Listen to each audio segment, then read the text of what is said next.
ọjọ́ iwájú ni. Ọlọ́mọ láṣọ tọ́wọ́ nígbà tó tán. Kó má bá fi kábàámọ̀ bọ́nú tó bá dọ́jọ́ alẹ́. Sọ́mọ rẹ̀ kó lè fún ọ nísinmi. Ọmọ tá ò tán máa ń pani lẹ́kùn o. Máa fọmọ mi dá mi lóró Ọlọ́run. Fún mi tán, má jẹ́ jẹ̀bi lórí ọmọ.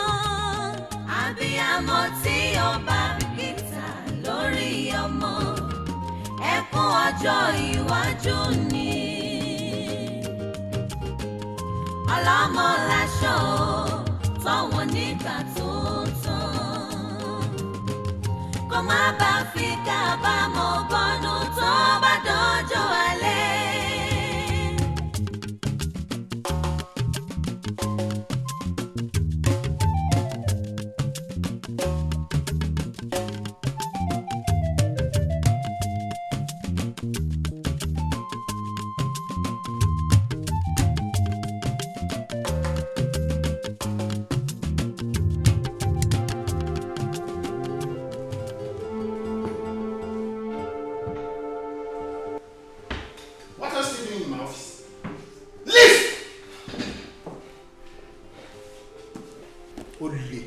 Kúrò lọ́fíìsì ni kò kí ṣe kúrò láyé. Tó bá sọ̀rọ̀ tó ju ẹnu ẹ lọ, I will make sure I get you arrested. Olè àrùn complain lé mi lórí. Idiot.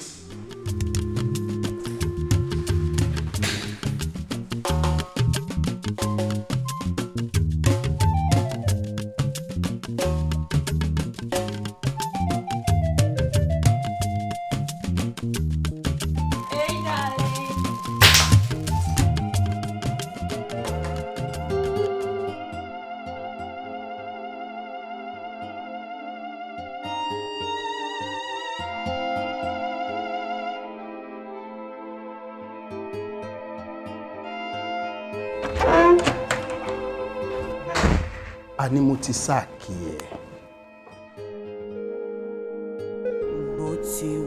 Congratulations, sir. You are welcome. Congratulations. You are welcome. You can have this. Okay. Má jẹ́ kó jẹ́ wípé congratulations nìkan lè máa ṣe.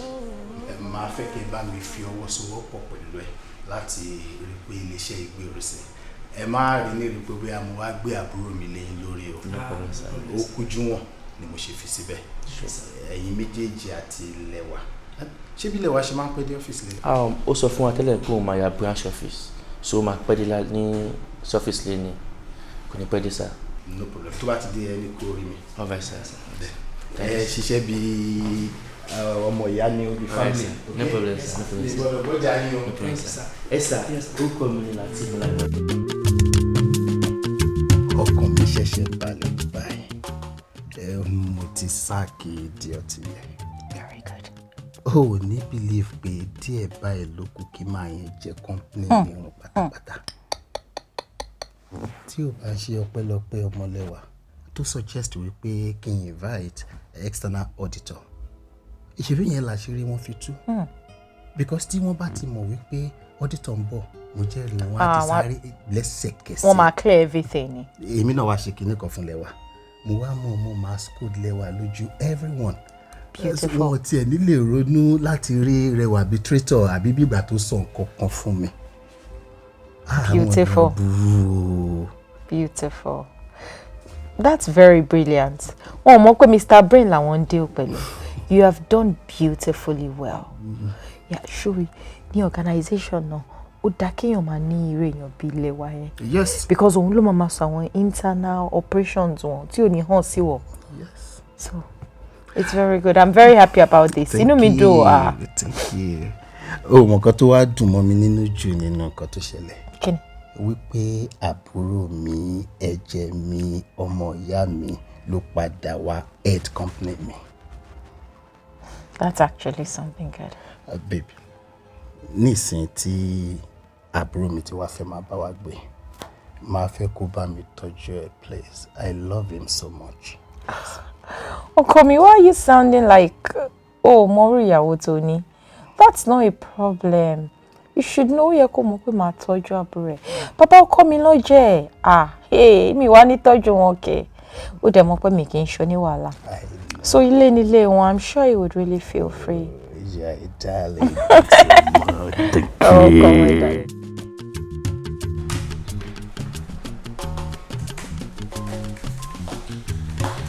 Ọ̀gá, ẹ jọ̀ọ́ má bínú sá. Secretary ò sí on seat ni. Mo dẹ̀ rán bọ̀bọ̀ Olúmbà yìí pé kó bá mi ra recharge card. Ṣé lè believe wípé gift card, birthday card ló lọ rà wá fún mi. I was shocked, you know. Eventually mo ra airtime online. Okay. So I was able to call her. Ó wá submit file yẹn wá fún mi. Wọ́n rẹ̀ sá.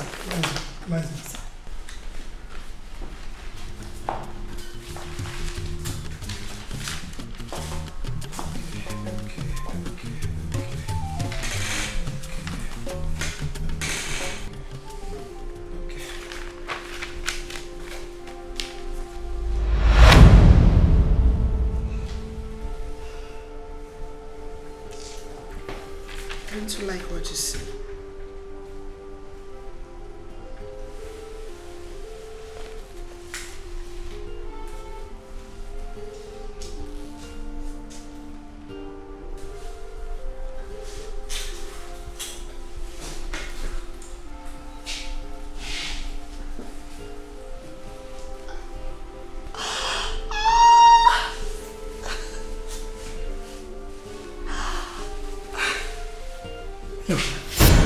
What? In my office? No! Get the air out of my office now! Tell the office to me! No! I say out! Get it out!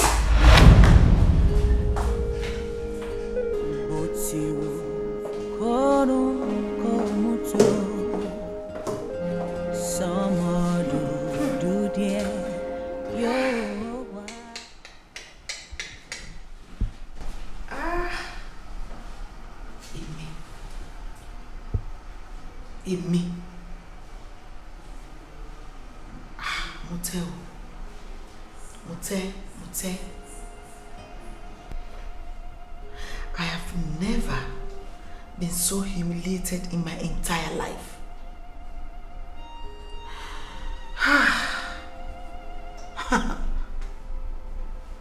Èmi àti ẹni ní ọ́fíìsì.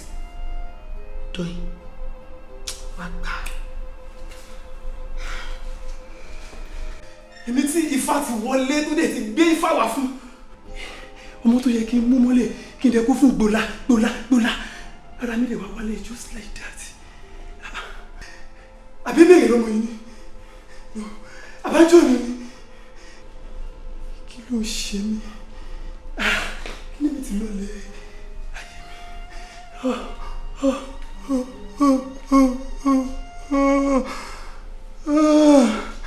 Olaiya wọ́n ti get me.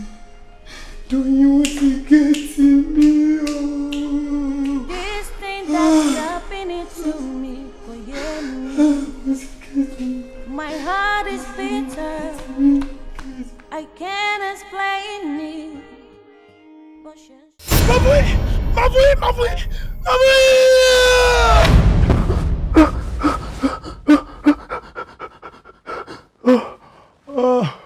Olaiya. What time is this? 1:20 a.m.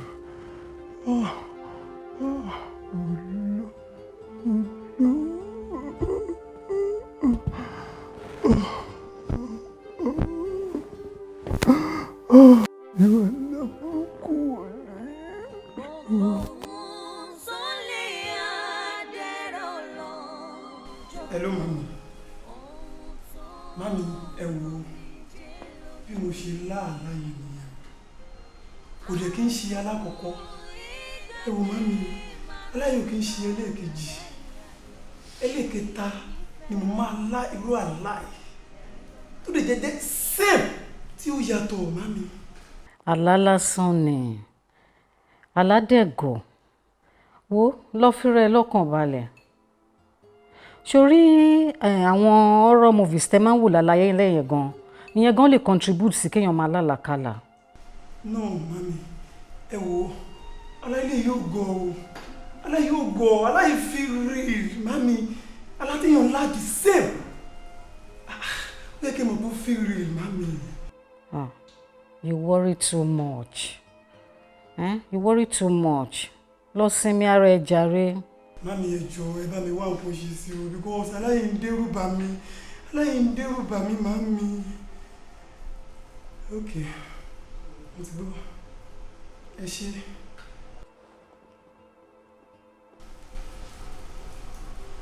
Mami sọ pé alágọ̀.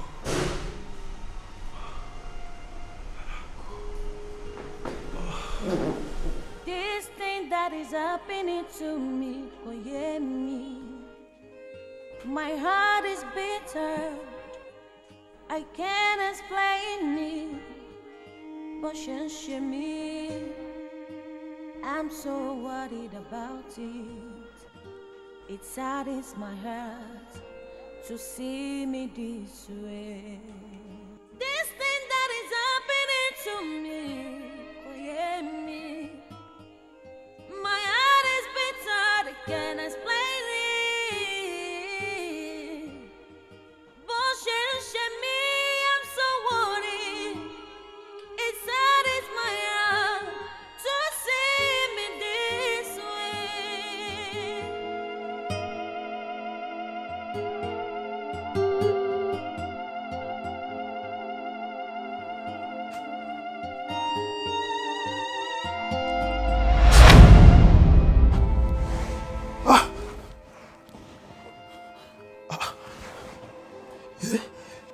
Báwo ni mo tún bọ́ṣọ mi? Báwo ni mo ṣe dé?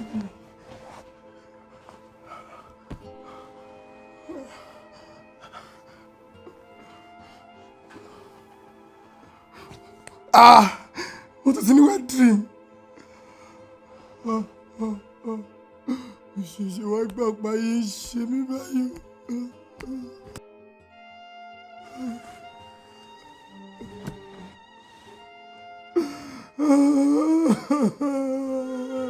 This thing that is happening to me, oh yeah, me. My heart is bitter. Mami, ẹgbẹ́ kọ́.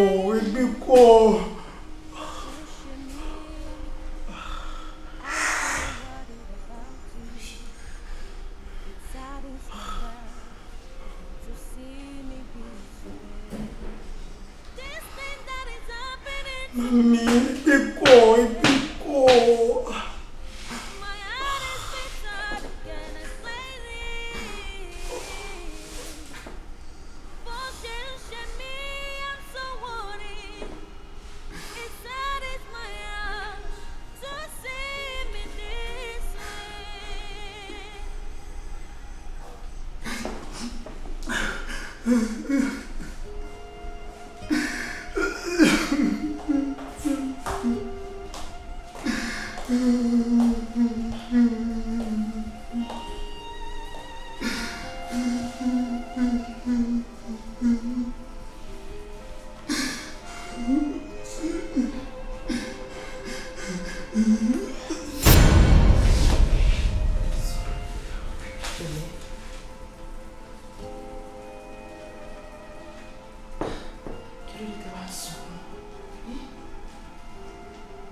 Kò sí.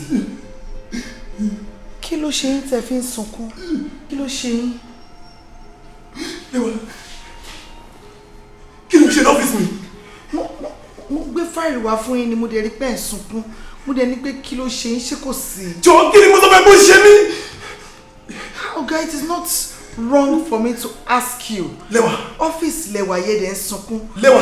Sir. Lewa. Sir. I am your boss. Yes, sir. Out of my office! Now! Out! Again, all the time, out of my office. This thing that is happening to me, oh yeah, me. My heart is bitter. I can't explain it. But she me. Sparrow. I'm so Mi la nǹkan tó ṣe lánàá. Bí mo ṣe bógò méjì yẹn mi ti expect kí wọ́n gbẹ́rù jáde kó tí bọ́ lára adé site. Ó dẹ̀ rí pé mo ti fọ́gò méjì. Next thing ó yẹ kó gbẹ́rù jáde kó tẹ̀ sí lára. Ó wá ń wojú mi. Babe, èmi ò like bí àtàmù lórí tébù ìjà ẹ̀. Ọ̀pọ̀ tó gbogbo bí àjọ sórí kìíní. Ẹ ká mọ ẹnẹ sí ká mọ gbogbo ẹ̀ ká mọ àjọ akọ̀ bàbá ẹ kọ́ gbòòrò wọlé jẹ́ rẹ̀. Ọ̀tánà. Alpha. Mo ṣe ń wọ láyé lọ́kàn. Láì kó bẹnu jẹ́ o. Ilé tó ń jáde. Ló ṣe rí. Wọ́n á ní ìdí ẹ̀pù wa o. Èmi gan ti ń ṣọ́ látàárọ̀. Ọmọ aláyé yẹn Odegbo ti gbé Elliot nìyẹn àbí. Ẹ̀ẹ̀kan yẹn wọ́n ti gbé Jack Daniel ó ti wọlé ó ti lọ. Lórí pé òdodo ló ràn pa láyé mu. Ó wà very very loaded. Ó mọ kankan tí mo wá notice. Wà rí pé bó ṣe mọ tí yẹn bẹ́ẹ̀ ló ń ké. Inú wo bẹ́ẹ̀. Kò yé mi.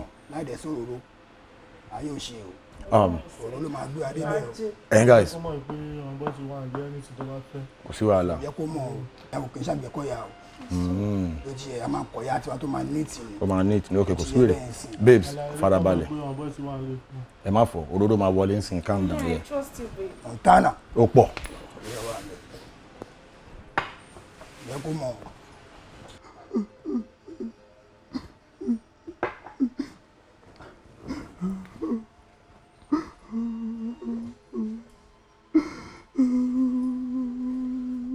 Alaye. Kí ló happen? Kò ní bàjẹ́, ó bàjẹ́ tí. Àwa ti wà ní regular látàárọ̀, tá ti bẹ̀rẹ̀ sí ní mu beer. Beer yẹn ò dẹ̀ lè dàbí òróró. Òróró yàtọ̀ sí beer. So mo wá rí pé Elliot yẹn ti lálẹ̀ gúdẹ̀. Mo tún rí pé Imperial Blue yẹn ti lálẹ̀ gúdẹ̀. Jack Daniel yẹn tún wọlé ó ti lálẹ̀ gúdẹ̀. NSC náà tún máa wọlé ó tún máa lálẹ̀ gúdẹ̀. Náà mo wá wò pé àwọn ọmọ oró wà bẹ́ẹ̀ àwọn àdèlà di Lion Junction mu. Ẹ má fòyà ẹ má mikàn bàbá ẹ kàn jẹ́ kán fà wá ní òróró tó máa kí kójú àwa kan lè tínrín kákan lè máa fi rí ìràn tábà ti wá rí ìràn tán ó ti yé yín gbogbo nǹkan tó bá fẹ́ káwa ṣe gbogbo ẹ̀ la máa ṣe fún yín. Bá a tó dán. Sá.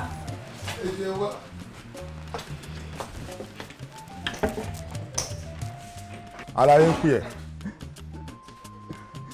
wá customer is always right kò súnmọ́ wa ń bí kò dá Alaye lóhùn. Ẹ̀gbọ́n ní sùúrù. Wọ́n kú kí lẹ fẹ́. Alaye ni kò fáwọn ní nǹkan tó à ní ìdí ó ti yí ẹ. Ẹ jọ̀ọ́ ẹ bá mi fún ọ ní nǹkan tí mo bá fẹ́. Ló bá tọ ẹ fáwọn ní Jack Daniel ẹ fún wa ní NSC ẹ fún wa Landry ẹ fún wa ní VSOP ẹ. Ẹ̀yin lẹ fẹ́ sanwó ni. Àwa àṣọ òun wà mí ni kò bọ́ síbẹ̀ yẹn kò mú Jack Daniel àbí NSC àbí Màtẹ́ àbí VSOP àbí James. Ó ti pọ̀ jù. Wọ́n ní kò mú nǹkan wá ó sọ pé. Nǹkan lẹ fẹ́ sanwó ẹ̀ dẹ̀ ń pariwo mi mọ́.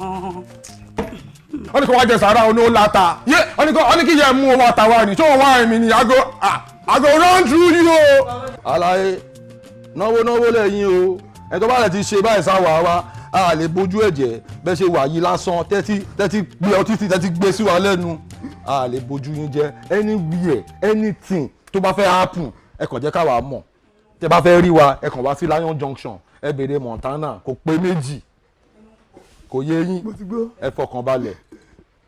Ìyàwó àgbẹ̀ Jack Daniel yẹn wà abẹ́rẹ́ sí àbí Màtẹ́.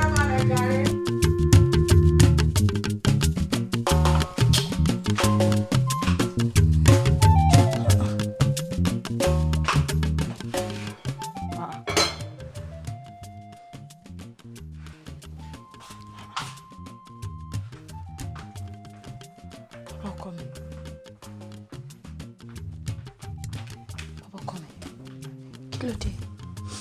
Ẹ tún jẹun yín náà ni.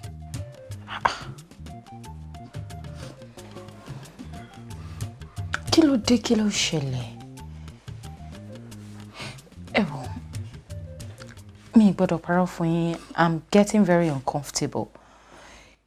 Because àti jẹ́talẹ̀ tí ń ṣe báyìí tí ẹ̀ ń bá oúnjẹ yan di tẹ̀dẹ̀ ń sunkún. If there is anything, at least, àti kúrò lánàá àti the family.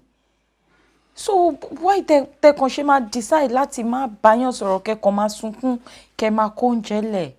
It's not fair now. See, you can confide in me. Ẹ bá mi sọ̀rọ̀. What's going on? Tí máa ń bá yín sọ̀rọ̀ náà, ẹ sọ anything. Ẹ kàn ẹ wò gbogbo bẹ́ẹ̀ ṣe wà yìí, ọtí kàn ń rùn lára yín, ó ń rùn lẹ́nu yín. Talk to me. What's the problem?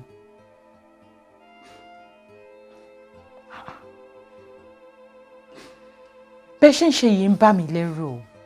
Ó ń bà mí lẹ́rù. Má pẹ̀gbọ́n yín máa sọ fún wọn.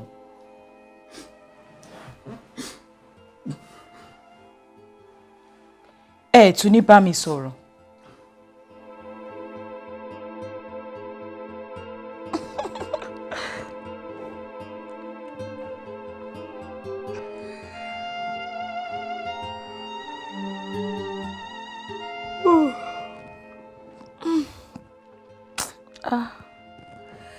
Ẹ wo, fíìmù yìí dùn gan, but orin yẹn ń kún mi gan. Ó dàárọ̀, ẹ máa sọ ìtókù fún mi lọ́la. No problem. Ọlọ́run á jí wa ni. Àmín.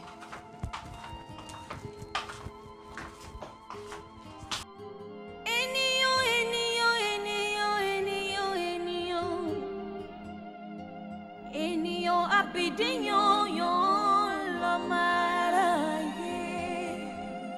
Ènìyàn àsọpàdégún wọ́n tún nàdé ogun mọ́.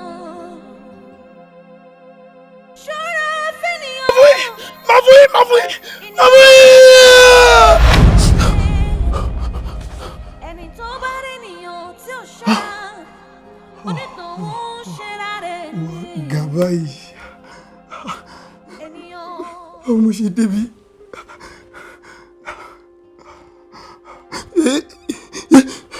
Ṣé mo tún ti ní wet dream ni?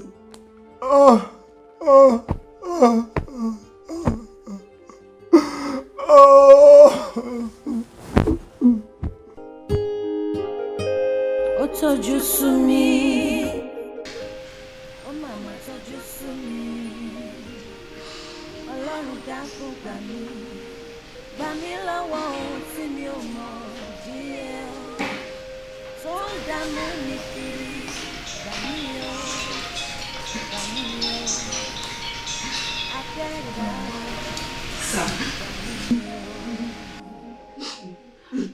Èèyàn máa ń mutí láti fi pààlò nínú rẹ̀ ni. Tẹ́yìn bá ti mutí every time níbi bá ẹ tún máa sunkún sí i. Problem share, problem solve. Ẹ bá mi sọ̀rọ̀, what is wrong with you? Problem share, problem solve. Exactly.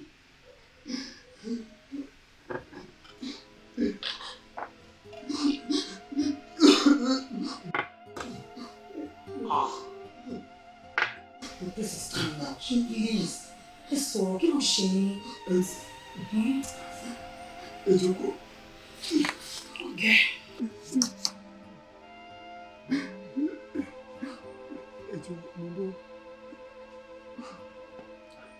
Hello sir. No, where sir? Mo wà ní àdúgbò ni sir. Mo sáré wá ṣe nǹkan ni. Mo máa padà sí ọ́fíìsì nísinsìnyí. Yes sir. Yes sir. Mo gbọ́ yín sir. Àǹtí, ẹ máa wọlé tó bá dìgbà ní ẹ̀rọ máa rí rà. Then, drink it, sir. Of course, no problem.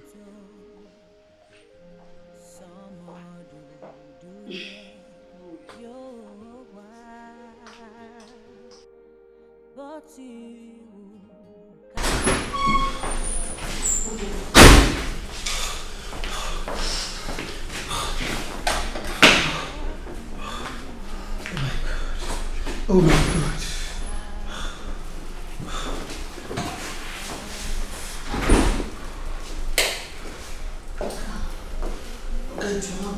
I'm so sorry. meeting ta fẹ́ ṣe yẹn ó wà very important ni mo dẹ̀ pé fóònù yín títí pick ẹ̀ ìgbà tẹ́ pick ẹ̀ ni mo fi decide láti pe ọ̀gá ẹ jọ̀ọ́ I'm so sorry ẹ jọ̀ọ́ torí Ọlọ́run. Anyway, a ṣáà ń ṣe Ọlọ́run ọba tó dá wa ó ń foríjì wa náà táwa ni mí tí mi ò ní lè foríjì èèyàn lẹ́wọ̀n ara bíi tèmi who am I? So tó bá jẹ́ yẹn lẹ́wà ó ti tán. But lẹ́wà kó tó ṣe yẹn ó dùn mí sórí bí ẹ̀gbọ́n mi ṣe pè mí yẹn ẹ̀gbọ́n mi máa rí níre pé bóyá pé mi ò mọ̀ kankan nípa iṣẹ́ mi ni pé mo fi iṣẹ́ mi ṣeré ni ó dùn mí ò bọ̀ since tó ti apologize yẹn ti tó síbẹ̀ nìyẹn. mi ní ṣe bẹ́ẹ̀ mọ́ ẹ ṣe. You are welcome. No problem. Sir, ó kù nǹkan tí mo fẹ́ bẹ́ẹ̀ fún ẹjọ́ sir. Mo fẹ́ tọrọ nǹkan lọ́wọ́ yín sir. No problem. Go ahead. Next weekend ni birthday mi. So mo á wò pé tó bá di Friday kẹ́fọ́ tó lọlé fún weekend mo wish kí n celebrate ẹ̀ nínú ọ́fíìsì mi báyìí because mi ò lọ́rẹ̀ kankan síta gbogbo ọ̀rẹ́ tí mo ní ọ́fíìsì yìí náà ló wà so mo ní kí n kúkú celebrate ẹ̀ láàrin wọn ó dẹ̀ máa wù mí gan máa dùn mọ́ mi nú tẹ́ bá lè wà available kẹ́yìn náà join wa. No problem tó bá yẹ pé kí n wà bẹ́ẹ̀ ni kò sí kan tó bá níbẹ̀. Seriously? Thank you sir. Thank you, I appreciate it so much. Ẹ ṣé gan ni. Ṣé inú ẹ ti balẹ̀ bá? Thank you. So you can go back to your office. Yeah. Thank you.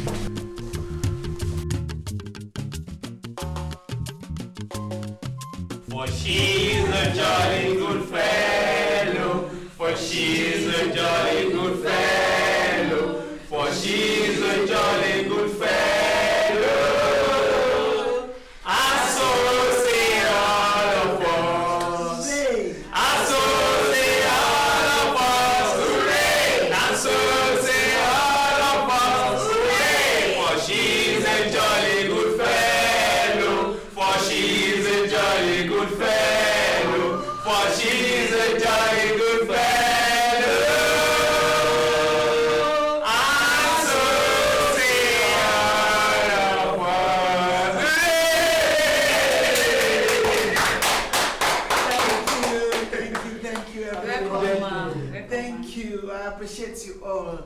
Inú mi dùn pé àárín àwọn èèyàn mi ni mo ti celebrate birthday mi lọ́jọ́ tèmi.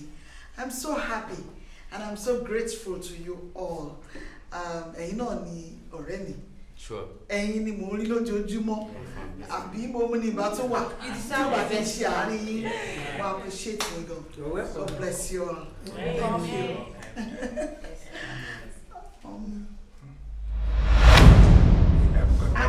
Congratulations. Thank you. I want to quickly do something. What? And I would like to do something. Okay. See ẹni bí ọkàn mi. Olólùfẹ́ mi. Ẹni tọ́kàn mi yàn. I want to quickly use this medium to propose to the love of my life.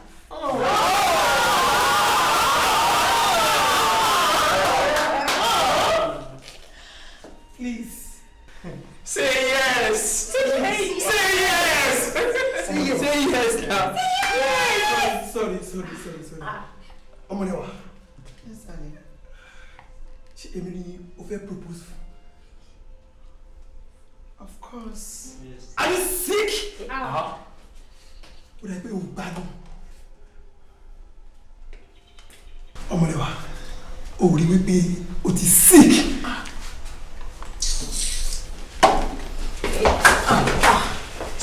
Sorry. Hey, sorry, ma. Sorry.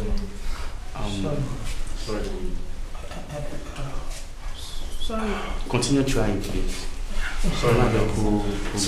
Thank you. Sorry. Thank you.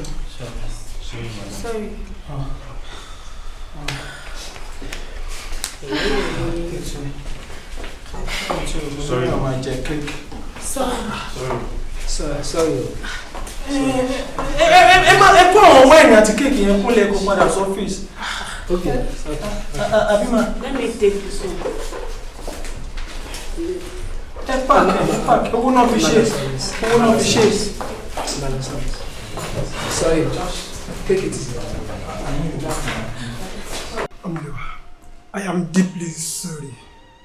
Pé mo embarrass ẹ ní public lẹ́kọ̀ọ́ yẹn.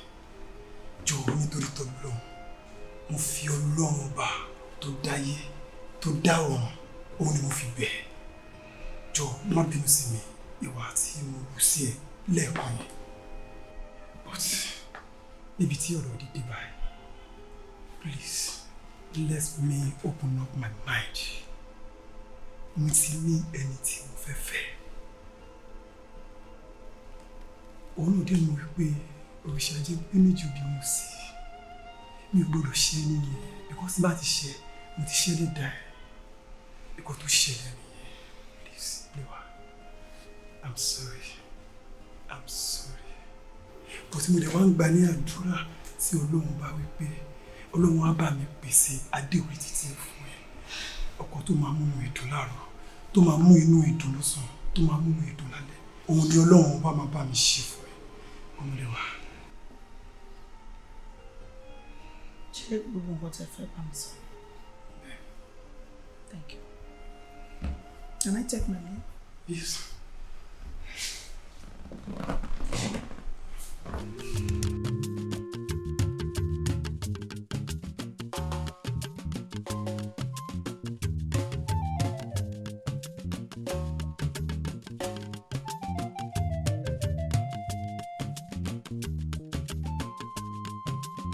Mo mọ̀ pé ayé ń ṣe mí. Wàláhì ayé ń ṣe mí gidi gan-an ni. Ayé bíi ti bá o. Kò sí nǹkan tó jẹ́ ayé ń ṣe yàn. Tí èèyàn bá ní ìgbàgbọ́ tó dẹ̀ ń gbàdúrà, kò sí nǹkan tí Ọlọ́run ṣe tì. Téèyàn bá ti gbàdúrà tọkàntọkàn, àdúrà ẹ̀ máa gbà. Ó dàbí pé o understand nǹkan tí mo ń sọ. Kí ni? A ní tí mo bá sùn, aláburúkú ni mo máa ń lá. Èyí tó wá jẹ́ kàyéfì ibẹ̀ fún mi ojú wípé tí n bá sùn, tí n bá máa fi jí, ibòmíì ni mo ti máa ń bára mi. Màá tún ti ní wet dream. Ó ti sú mi àánú. Ṣé kò dẹ̀ ṣe pé ń bẹ̀ duet? Mo kì í sleep in work. Mo kì í sleep work àánú. Sleep work tí mi ò ní nígbà tí mo wà lọ́mọdé. Ó ṣe wá jẹ́ ìgbà tí mo wá dàgbà ni mo wá máa ní sleep work. Ó ti sú mi. Ṣé kí n máa tún ẹ? Má máa ro nǹkan burúkú. It may be sleep work lóòótọ́. Believe you me, it may be sleep work. Ó kàn rí bẹ́ẹ̀ wo, ṣé kí n máa tún ẹ? Àní dákẹ́ àdúrà ni. Àdúrà la máa gbà. Ṣé bí mo ti ṣe wà yìí? Níṣẹ́ ló dàbí pé kíkọ́ tí ẹ rí ìkókó náà kúkọ̀ tí ẹ pa mí dànù. This thing that is happening to me, kò yé mi. Oh, all right. You won't go?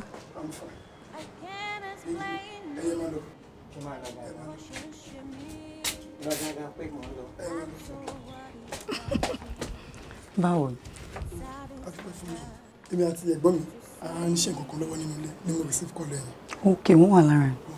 Even oní lock.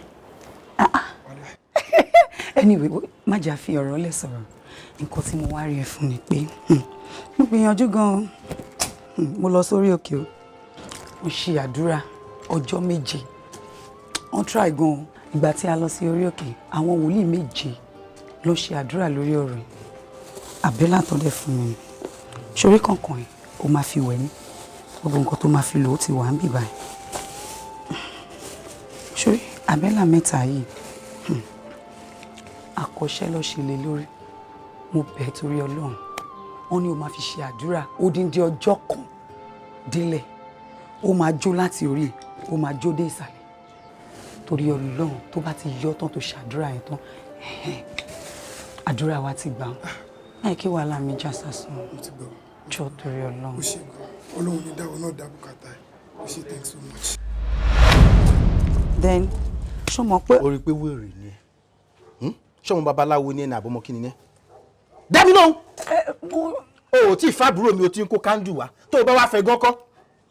Wàá máa fi hàn rúbọ fún. Irọ́ sá. Yà lífẹ̀ẹ́ ọmọ sá. Leave! Get there! One more curiosity going right. Leave here! Ọdẹ. Ẹ̀gbọ́n mi, ẹni tí owó tẹ́ ń ṣe yìí náà, ẹni dẹ̀ náà tẹ́lẹ̀ pé torí láìfù mi lọ́mọ yìí ṣe kó gbogbo kíní wa. Ṣé mo yé bí owó tọ́mọ yẹn fi ṣẹ́ wo wà láì owó tọ́mọ yìí ṣe nítorí tèmi ẹ̀. O rí ẹgbàá kó fi nà mí. O ti rẹ tó ń tàn ẹ́ àbí? O ti rẹ tó ń parọ́ fún ẹ? Continue. Ṣùgbọ́n bọ̀t kò yẹ kí n lọ kò yẹ kí n máa ṣe kókó tẹ́ ń ṣe báyìí fún mi náà kò dáná ẹ̀wò tábà máa wí àmà kú tíyàn bá wí ọ̀hún lèèyàn lọ kí wọ́n kú wí kó kú kó tẹ́ ṣe yìí kò dá ìwà gbáyà lẹ́rù.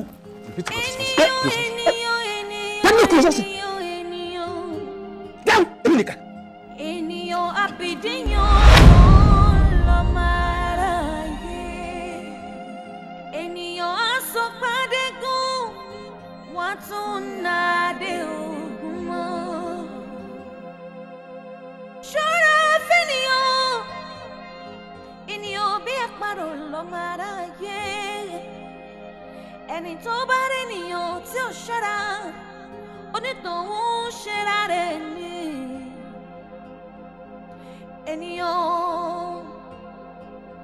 Ènìyàn lè ṣe ni lóore tó bá dọ̀la kó ṣe ni níbi ènìyàn fojú fẹ́ ni má fọkàn fẹ́ ni.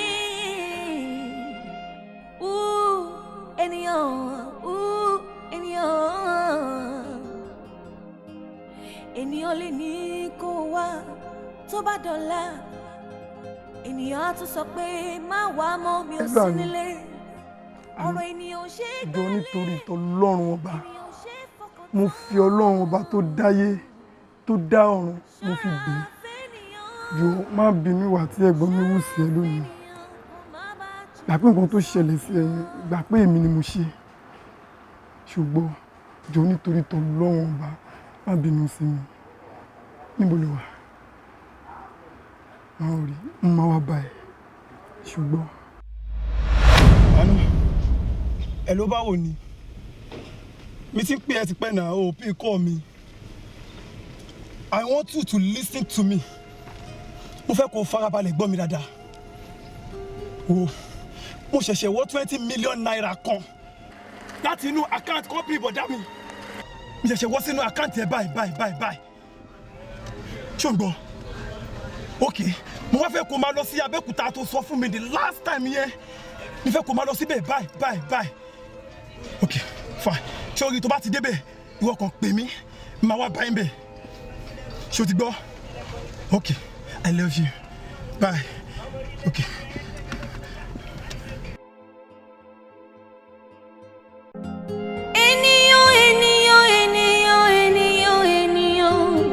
Hello ọ̀gá, ṣé ń gbọ́ mi sá? Bẹ́ẹ̀ nǹkan tí mò ń try láti sọ fún yín ni wípé 20 million naira profit ta make lórí last project wa ó ti wà diverted into another account, an unknown account for that matter.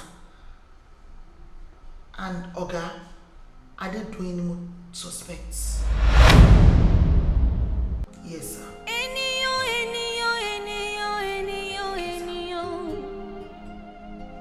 Ènìyàn àbìdíyàn lọ́mọ aráyé ènìyàn àsọpàdégún wọ́n tún nàdé ògùn. Ẹ wo mo ṣe gbé náà nìyẹn kò dẹ̀ sí ẹ̀dá láàyè náà tó lè mú mi sí torí pé settlement ti tèmi lèmi ti gbà lọ́wọ́ yín yẹn ni wọ́n gbà tí ẹ̀yin fún ara yín ò ti mọ ìtọ́ tó yẹ kẹ́ ṣe fún mi. gbẹ́dẹ̀ sọ. ọ̀dẹ̀ tó bá tẹ̀ fẹ́ gba settlement ṣé obìnrin ló yẹ kó lọ kó fún ibi tó ti máa mọ̀ orí ẹ̀ ti dàrú pátápátá nìyẹn so inú ẹ̀ dùn sí gbogbo nǹkan tó ń ṣẹlẹ̀ sí mi tí o bá ní the settlement as my brother ṣé ní irú situation yẹ kó máa request for the settlement dáńdọ̀ òpònú ọ̀dẹ̀ ọ̀rẹ́ ti yé mi o fẹ́ fi mí ṣàtẹ̀gùn right ṣé nǹkan tó fẹ́ nìyẹn. ẹ wo ẹ̀gbọ́n mi ẹ bá kúrò nínú ẹjọ́ ayínlẹ̀dẹ̀ ti wọ̀ ọ lọ yìí kẹ́ padà wá di ṣèyí ẹdún kò kàn mí kò káyé mi. kí ló sọ. Sit down there. Sit down there.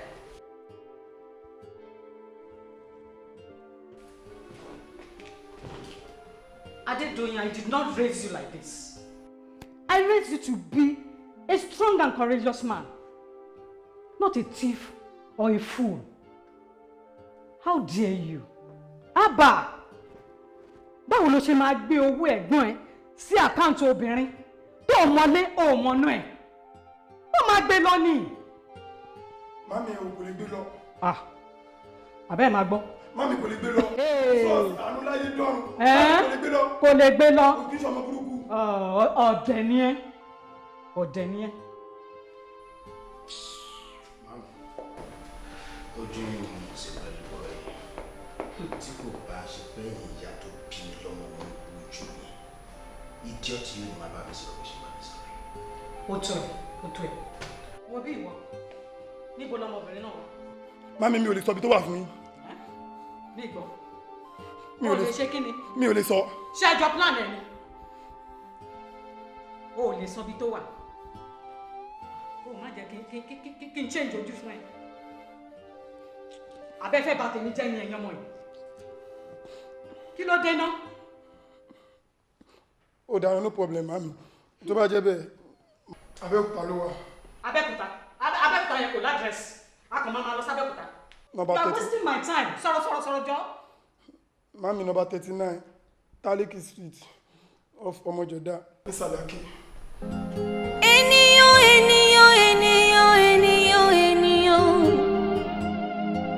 Ènìyàn àbídíyàn. Mo ti send address àti picture lady. To my phone? Yes.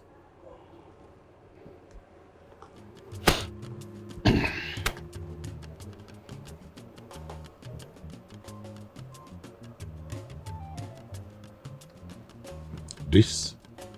Yes. Please.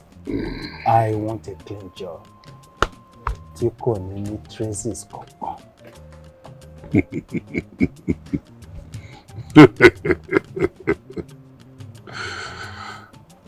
Ṣorí ọ̀rọ̀ tèmi. Òórùn olófòfò ń ṣe. Òní kò jẹ́ dáadáa. Kí ni iṣẹ́ òfófó? Kí ni iṣẹ́ olófòfò? Ṣó ready to introduce ẹ sí mi? Ó mọ̀ mi dáadáa. Mi ò ṣiṣẹ́ kí n fail rẹ̀. And on this, I'm not going to fail. Thank you.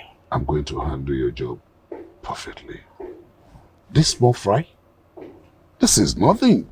Just consider this done. Thank you. It's only that after the job, I'm taking a 40% extra. No, yeah, okay, no problem. You sure? Oh, of course. Oh, okay, no problem. It's okay. Consider this done. Thank you. Yeah. Shade 39, Taliki Street, baby. Bẹ́ẹ̀ni sir. Good. Kí lorúkọ ẹ? Àánú ni sir. Àánú. Bẹ́ẹ̀ni sir. Àánú. And unfortunately, that's why you are no yekuro no ẹ. Sir? You see, ṣorí gbogbo bó ṣe tó àti bó ṣe jẹ́ kò sí àánú fún ilé mi. Ṣàánú, kí ni mo ṣe sá? Ìjọ ẹ má ṣe bẹ́ẹ̀. Ẹ sá, mi. It's late.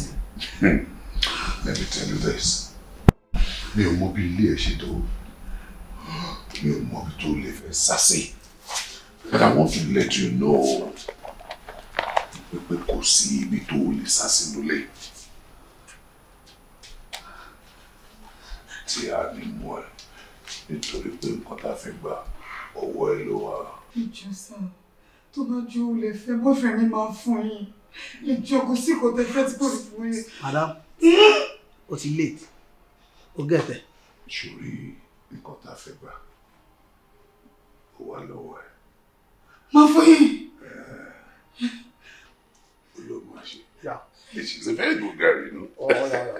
And that wise, you walk over basso. All right.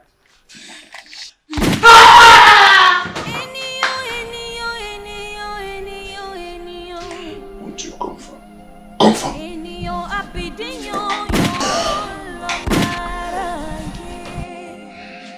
Ènìyàn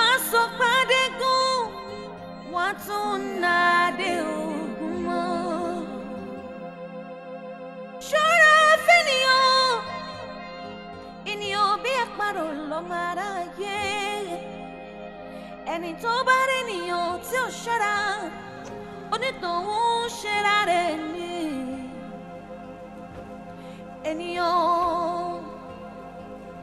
ènìyàn lè ṣe ni lóore tó bá dọ̀la kó ṣe ni níbi ènìyàn fojú fẹ́ ni má fọkàn fẹ́ ni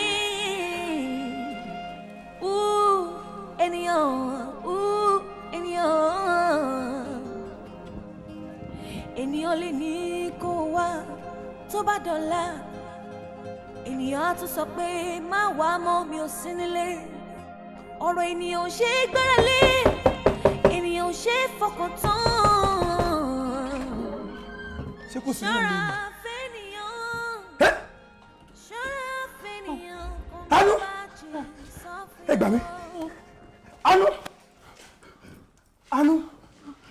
Anu mami wẹ́n ti pàfẹ́ sọ́dọ̀ mi.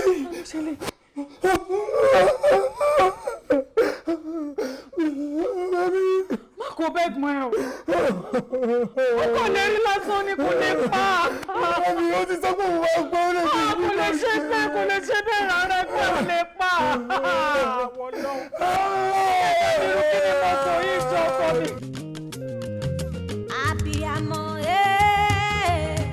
Abiyamọ tí ó bá bìkítà lórí ọmọ ẹkún ọjọ́ iwájú ni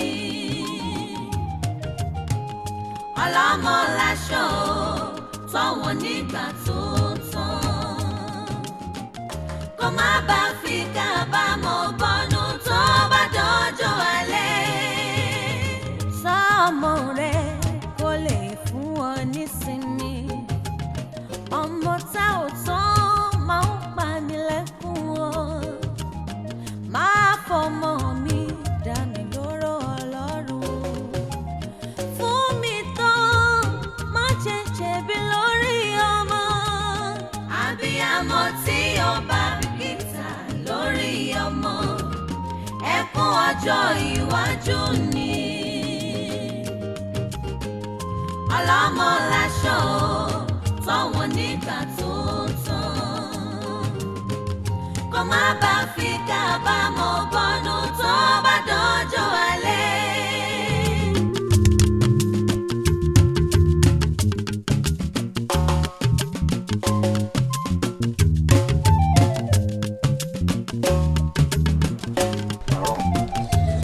You know what I tell you anytime tá bá ti lọ sí gbòòrò if I say spark trigger ni mo mean yẹn I say spark you dey look me like mumu wetin dey do you now. I don't know wetin dey worry am o. baba I no know say na wetin be spark be that èmi sharp shooter tí bá mọ̀ pé kan tó ń jẹ́ spark ni ẹ ṣé mi ò ti èmi. wàá sì paná after that ọmọ nǹkan tó máa sọ lórí ẹ. ẹ mọ̀ bẹ́ẹ̀ mi náà ti gbọ́ láǹsà ẹ̀ báyìí ẹ gẹ́ẹ̀tì bẹ́ẹ̀. I don't really like shit o next time abeg. aláyé má bínú mo ṣe ń já sí jọ báyìí. kẹ ẹjọ ẹ ká fi sá. wàá ta ilé kí ló wá bí. ẹjọ sá sàgẹ́sì nu. ẹ̀wọ̀n ti fi sí mu. kí ló ṣẹlẹ̀ ta ló mégùn wá bíbá yìí. so lẹ́sìn gọ́ọ̀mù jíjọ́ ọmọ ọ̀bọ ìmọ̀ ni. ọ̀pọ̀ tó gbé débẹ̀ lọ́jọ́ yẹn gbé tó jẹ́ kó mọ wá ṣe jẹ́ tó ṣàyẹ fún wa lọ́jọ́ yẹn kò ní kì í ṣe ní ìyá o kò yẹ kó jìyà bí o tó yẹ ó ti gbàgbé tó ń ronújọ́ yẹn. bàbá yìí ti dá mi síwájú o. ààrẹ kò yẹ kó jìyà. ẹ bá yẹ pé wèrè ló fún wa ní ọtí ní club. ó gẹ́ẹ̀tì ẹ̀ ó lọ́gbọ́n ní nà. èmi ní sà. bí ṣe wo ọgbọ́n mi láì gbọ́ kan ṣe o. ọlọ́run ju ẹ níbo ṣe ní kó spark ẹ̀yìn àwọn ti lọ nìyẹn ó ti lọ báyìí. ló ṣe ọgbọ́n tó ọgbọ́n gbọ́ kí ló tó fi ń gbọ̀n gan náà. èjò sá mọ̀tánà èjò mo wá rí yín ni èjò. ìyá ẹ̀ ti domi síwájú ó yẹ kó tẹ̀lé tutù. máa bọ̀ kí ló wá tó ń gbọ́n pẹ̀pẹ̀ má. bọ́ sílé ọ̀gbẹ́ni kò bá a sọ kí ló ṣe. àsọ̀rọ̀ bí èèyàn. kí ló ṣẹlẹ̀. kí ló ṣe tó ń gbọ́ báyìí ilé kú ló wáyé o tó bá fẹ́ kú sọ fún wa tó bá fẹ́ yé kó sọ fún wa èlò mẹ́nu méjèèjì. inú mi fẹ́ kú mo fẹ́ yé. ẹ fọlábalẹ̀ ṣàlàyé fún wa náà. farabalẹ̀ asukun rojọ́ náà ilé ló ń tu kí ló ṣẹlẹ̀ kó sọ̀rọ̀. àlàyé ẹ̀jọ̀ kó tó ṣẹlẹ̀ ni pé ṣe mo pé last time tí èmi àti yín ta ríra ní báyìí ẹ mọ̀ pé bẹ́ẹ̀ ṣe rí mi yẹn mọ̀ pé mo mutí so yẹ́ ni mo mutí yẹn ó ní kòkó tó ṣẹlẹ̀ sí mi ní tàmì yẹn but kò lè yé yín but now ní ìsìn báyìí ẹ kí wọ́n sọ bóyá wọ́n ṣẹlẹ̀ gangan. kí ló ṣẹlẹ̀ gangan. ẹ wò ẹ kì í gbé yín débẹ̀ sá ṣé rí ẹ̀gbọ́n mi tó rún àwọn ayákìlá pé kí wọ́n lọ pa girlfriend mi tí mi lè sọ fún yín òun ni aláàánú mi ẹjọ́ yé tí mo ṣe wáyé life mi ti bàjẹ́ aláìmí ní pàwọ́ fún kí yín. ló ṣẹlẹ̀ kí ló fẹ́ káwa ṣe gangan. yes mo fẹ́ kẹ́ ṣe ni pé èmi náà fẹ́ retaliate padà mo fẹ́ kẹ́ ló bá mi sun company ẹ̀ kẹ́gbẹ́ mi náà kó má jẹ yán mọ́ mo fẹ́ kó padà sí àárọ̀. ọ̀kan tí àwa mọ̀ jẹ òun ni wọ́n ti gbédè yìí mi kásá ẹ̀sùn kásá ó ti wà ń lé ó ti yí ẹ̀ ó kàn máa nú ẹ lówó díẹ̀ ni tí ó ti yí ẹ. kò sí problem sir ẹ bí mi. ẹ tó bá ti fáwọn ní 1.5 million we are good. ṣẹ́ẹ̀rì 1.5 yìí kọ́ ni problem mi ẹ̀wù ṣẹ́ẹ̀rì bí mo yín bá yín sọ̀rọ̀ yìí máa ṣe sí àkáǹtì nísinsìnyí ẹ̀ máa yà láti.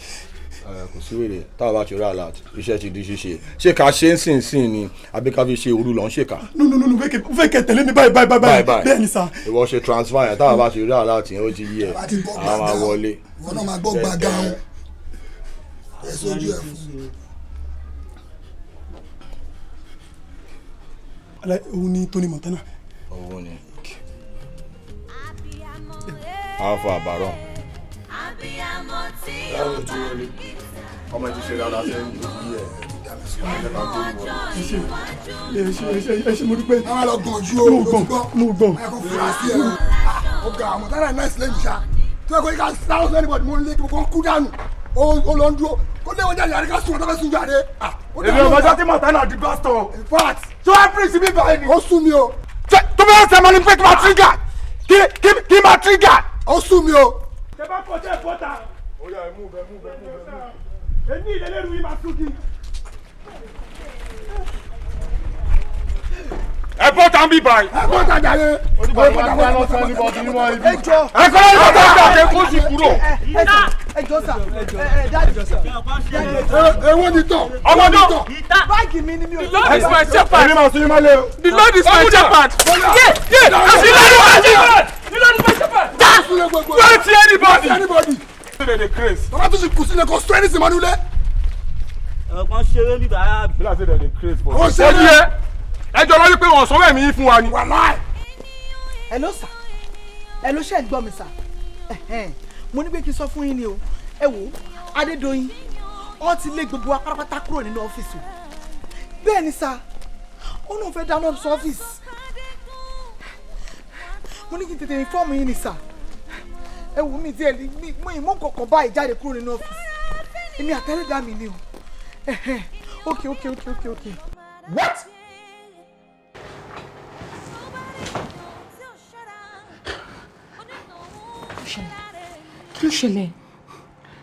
kí ló ṣẹlẹ̀ talk to me now.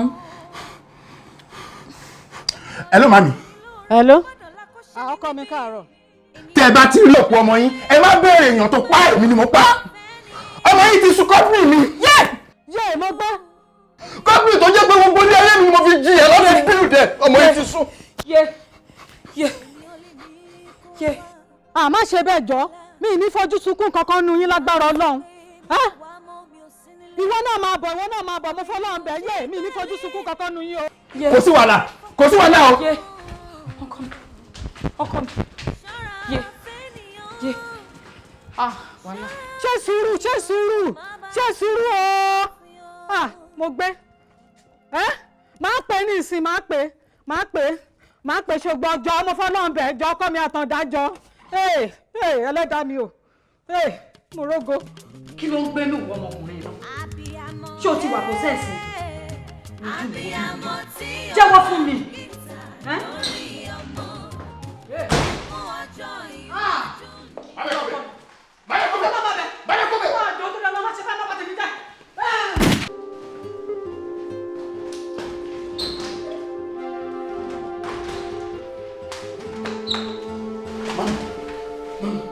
Mami.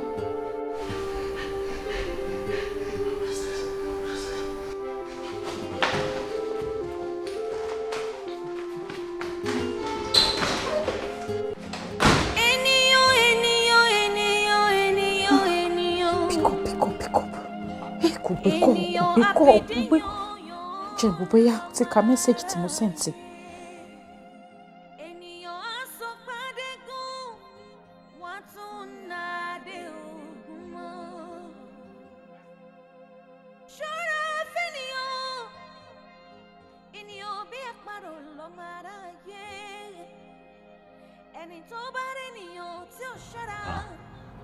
Run for your life.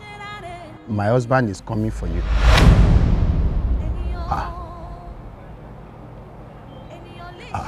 Àbí péjú kọ́ ló.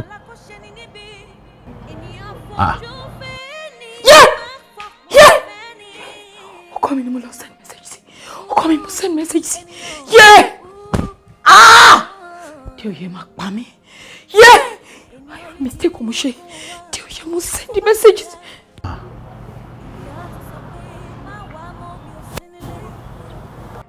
Àbí péjú ní kankan ṣe pẹ̀lú àbúrò mi. Tí ó yẹ ló ń pè mí, ọkọ mi ló ń pè mí. Ọkọ mi ló ń pè mí. Yeah, ó ti mọ̀. Ó ti mọ̀. Ó ti mọ̀. Ó ti rí message. Jẹ́ n sọ sálàfẹ́ mi. Kò gbọ́dọ̀ jẹ́ bẹ́ẹ̀.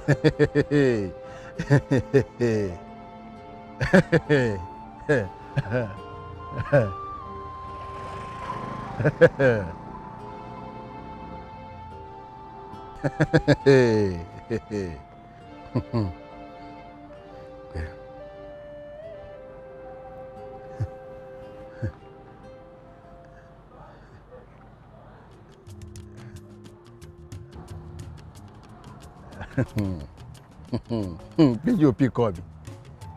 Okay.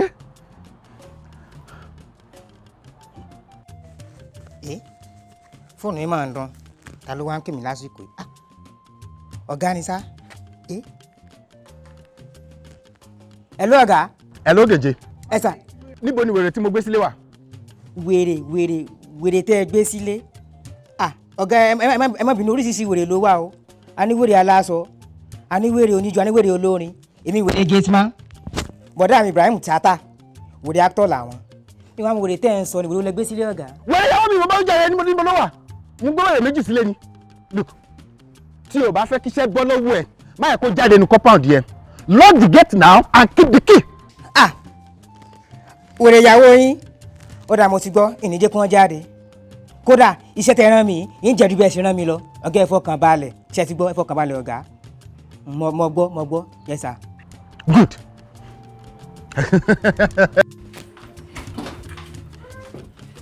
Gẹ́gẹ́.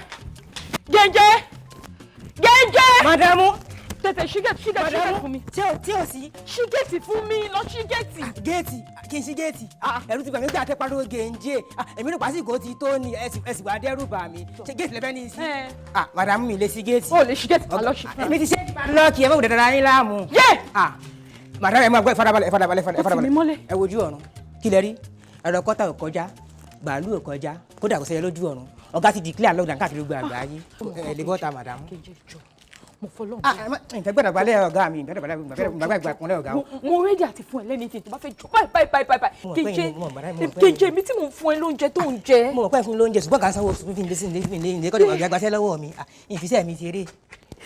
Kéje mo ti kúnlẹ̀ fún ẹ, mo ti kúnlẹ̀ bẹ́ẹ̀. Ìgbàkúnlẹ̀ yín mo ní ẹ̀rí dẹ́kun pàtẹ́kùn ìgbàkúnlẹ̀ yín ẹ wò Màdámù.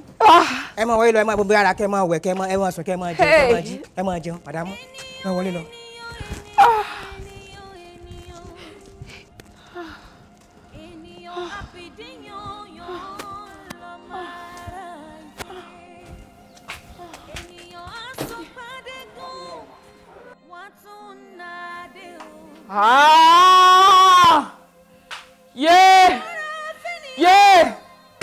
Ó ti dojú ẹ.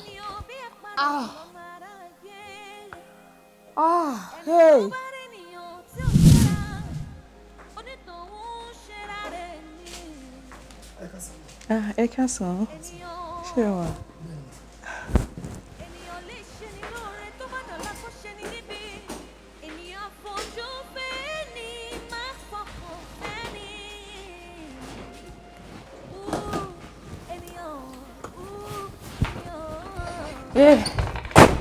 Pẹ̀lẹ́ jàre ọ̀rẹ́. Ó ṣe. Oúnjẹ tí mo ń sè fún ẹ mẹ́n. Mo trust ẹ, bó dúró ọ̀rẹ́. Jọ ta ni cute guy tó kọjá sí mi? Níbí báyìí? Yeah. Bàbá ọkọ mi nìyẹn máa jẹ, ó ti dé nìyẹn. O mean pé àbúrò ọkọ ẹ? Yeah, àbúrò ọkọ mi. Ibí báyìí ló ń gbé nísìnyí because òun ló ń bá ọkọ mi manage business ẹ. Bọ̀bọ̀ yẹn cute. ó jẹ́ má joyè àǹtí àgbàyà ó kéré sí wa o. Ó kéré sí ta ni ṣé bíi tèmi wá là ń sọ ni tààrà ẹni mò ń sọ. Tèmi? Yes. What are you saying?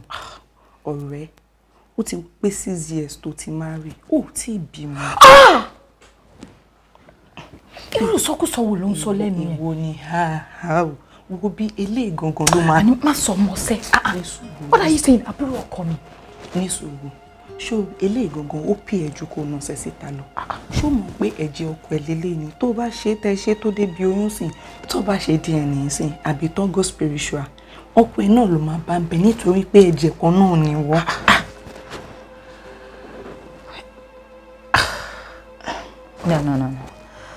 No. Please stop. Are you trying to say that Kima Chaik àbúrò ọkọ mi? Well, èmi ò ní kò tó stẹ̀. Bọ̀ obìnrin ni ó dẹ̀ mọ level tó lè gbé gbà. Ó mọ̀ pé tó bá bímọ ń bí báyìí tó tá ẹ gbé nìyẹn o.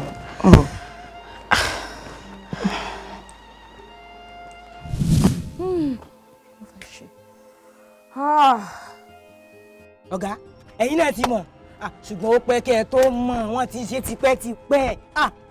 Kí ló pẹ́ tí wọ́n ti ń ṣe? Ọ̀rọ̀ ìyàwó yín ni.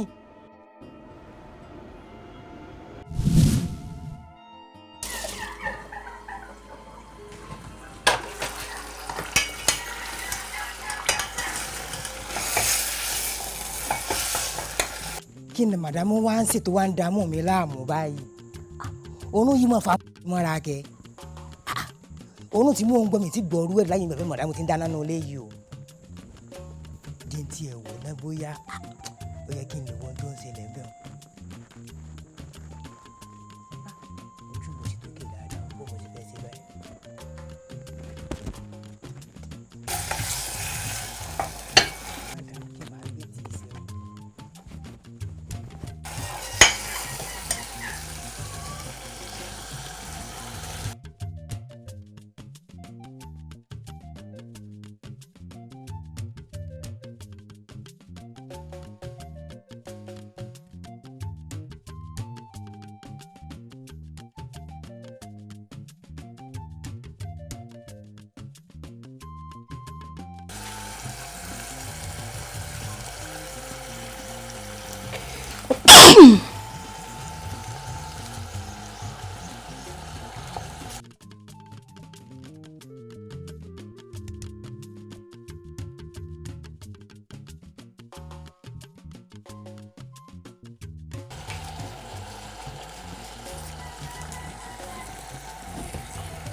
So fofo.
Keje. Sir. Nǹkan tó tó báyìí ṣẹlẹ̀ nínú ilé mi. O ò dẹ̀ lè sọ fún mi. Ọ̀gá ẹ má bínú, àìgbọ́ burúkú lẹ́nu abọ́ rẹ ni. Kò ní da fún wàtàbọ̀ rẹ̀. Ah, ọ̀gá. Ọ̀gá.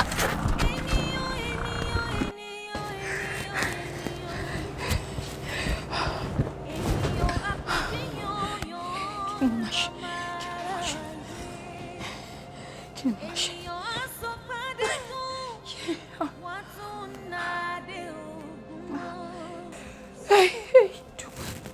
Dúpẹ́ kò bá mi. Ó kó bá mi, ó ti dáadáa mi báyìí. Èmi nìkan ló kù. Kò sí bí báyìí láti wá. Ẹni tó bá rí ènìyàn tí ò ṣọ́ra, onítọ̀hún ṣera rẹ̀ ni. Ènìyàn. Olórí burúkú ìyàwó alágbèrè. Má nà ìka kankan sí mi, tó bá nà ìka iye ọkàn sí mi, mẹ́rin tó kù ọ̀dọ̀ ẹ ló ń lọ. Má ṣàǹfààní ọkọ wo nìwọ náà jẹ́. You're a devil in disguise. Àṣírí rẹ̀ lọ́wọ́ mi. Àní mo ti sáàkì ẹ̀. Ṣé bẹ́yìn náà lẹ sọ wípé bí àbúrò mi ṣe jìnnà sí mi yẹn, òun ni ò jẹ́ kí owó wọlé bó ṣe wọlé tẹ́lẹ̀ mọ́. Ẹ̀rísìn náà nìyẹn tí mo fi sáàkì GM mi tí mo fi wá fi àbúrò mi ṣe MD nsìn.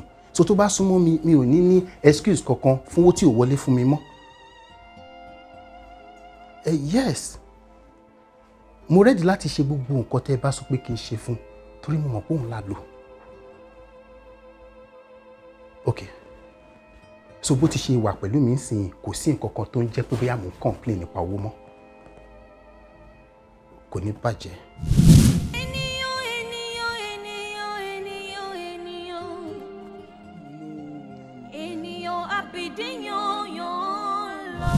Agbára ọgbà àṣetì ọ̀nà bọ̀ àṣetì kì í bọ́jọ́ kọ́mọ́ yọ àṣetì kì í bóòrùn kọ́mọ́ ràn àṣetì kì í bálẹ̀ àṣetì ọ̀nà bọ̀ ṣọwárí gbogbo ètò tá a ti ń ṣe bọ̀ wá látòní àṣekágbá rẹ̀ ni kọ́ bá ti jẹ yìí ọ̀ ti jẹ nǹkan nù torí ń tọ́ fẹ́ jẹ yìí òun la fẹ́ fi mú un tí ń bẹ látara àbúrò rẹ̀ toro mi ni wọ́n ní ọ̀gọ̀rọ̀ nsọ́lẹ̀ babaláwo mi díá fún omi jọ́ tó mi ti kọ̀lẹ́ ọ̀run bọ̀ wá láàyè ẹ̀bọ́lá ní kó ṣe wọ́n ní ọ̀gọ̀rọ̀ nsọ́lẹ̀ babaláwo mi bómi bá balẹ̀ omi alápá ọ̀dọ́ omi balẹ̀ omi làlújá bómi bá balẹ̀ omi alápá ọwọ́ abẹ́rẹ́ sí lápá báyìí ọ̀làpá owó ọ̀làpá ọ̀là ọ̀làpá àrísì ọ̀làpá àgbẹ̀dá àmọ́ wo ìkìlọ̀ sọ gbàgbé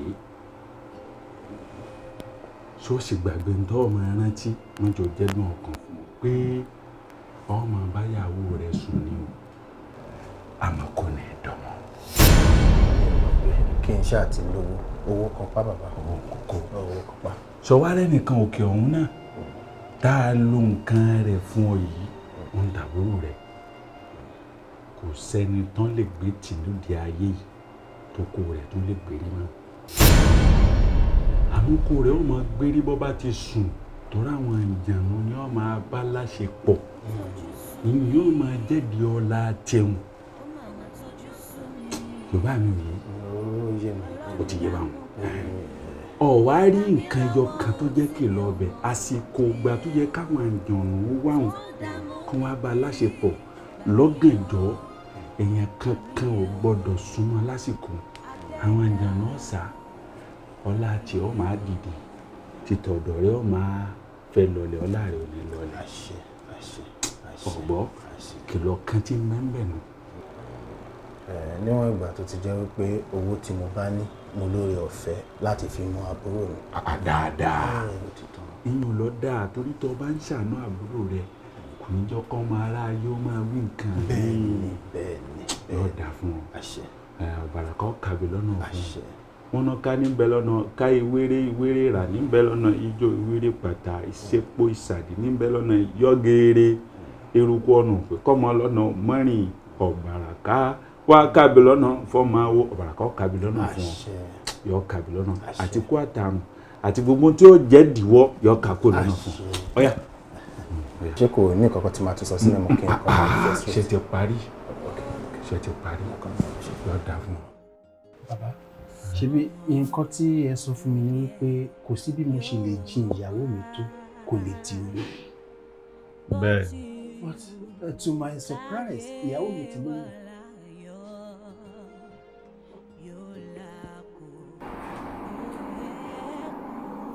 ó ní pé ìyàwó mi lóyún. ó lóyún.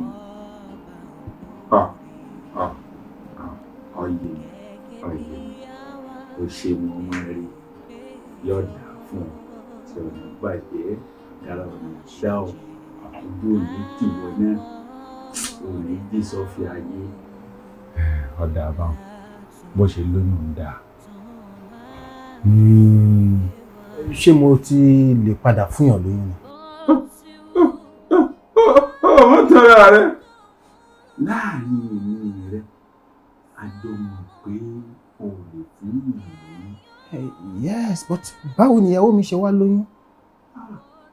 bí mo ṣe fi làákà ìwé nísìnyí ọ̀dà ó bò láṣìírí mi kò fẹ́ àṣírí ìlú gbangba. sọ́ọ̀mù pé bọ́ bá bímọ sí wọ́n mọ̀ ọ́ pé ẹ kú ewu ọmọ bàbá àkókò ọ máa ń fún ọ. ẹ dúró náà tí mo bá get it right ìyẹn túmọ̀ sí wípé ìyàwó mi ti ń yan àlè. ṣe bẹ́ẹ̀ àmọ́ káàpì bẹ́ẹ̀ bẹ́ẹ̀ ni bẹ́ẹ̀ kọ́ ni bẹ́ẹ̀ ni bẹ́ẹ̀ kọ́ bẹ́ẹ̀ ni bẹ́ẹ̀ kọ́ ni. Péjú ti ń nọ sí síta. So Péjú lè yan àlè pẹ̀lú bó ṣe máa ń wọ innocently yẹn.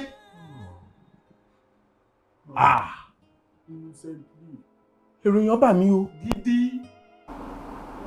láàrin èmi àti ẹ tí wọn náà wù ú yóò ṣe mẹ́dọ̀ kọ́ jẹ́gun rẹ̀ ọ̀rọ̀ jẹ́gun rẹ̀ ọ̀rọ̀ ṣọ́ọ̀mù ọ̀pọ̀ràn ọlọ́ni wọ́n máa fojú ẹni tí ò lè bí wọ̀ òun wá là ọ́ lágàn àfi kọ́ ọgbà ni ó sì gbọ́dọ̀ bí torí pé ọba bí táṣìírí ara rẹ̀ nù ó sì gbọ́dọ̀ bí.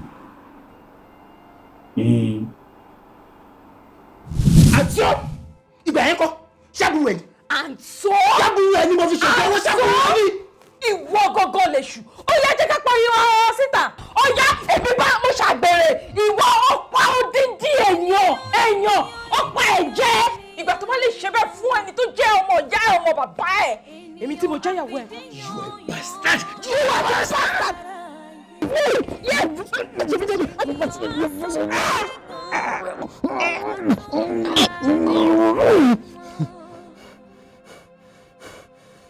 You are a bastard. Ikú tó deserve ni mo fún ọ yẹn. Kí wọ́n ló deserve? Sọ fún mi Adéoyè, kí ló deserve? Ìwọ olórí burúkú ayé àtọ̀run èèyàn yìí. Adéoyè owó ṣùṣù ìwọ pa girlfriend tèmi. Adéoyè ó pa girlfriend mi tó ò fi mọ́ síbẹ̀. Ó tún pa ìyá tó jọ bí wa lọ́mọ. Adéoyè, owó títí ìlà kàkà mọ́ mi.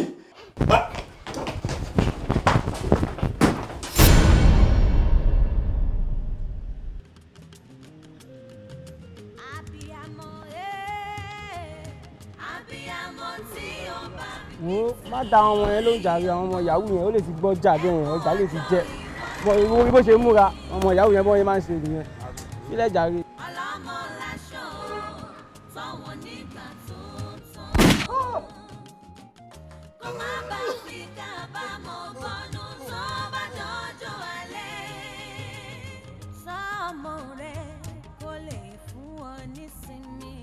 You are a fool. Ìwà àti Péjú ẹ lérò pé ẹ lè sọ mí di ẹdun arílẹ̀ right? Nígbà tí n bá pa ẹ́ tán pátápátá ìwọ àti ẹjọ́ ló máa ṣe orí burúkú yẹn lọ́rùn. Odi!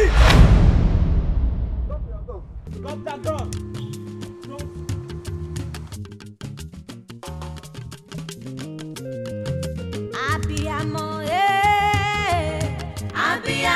tí ó bá bìkítà lórí ọmọ ẹkún ọjọ́ iwájú ni.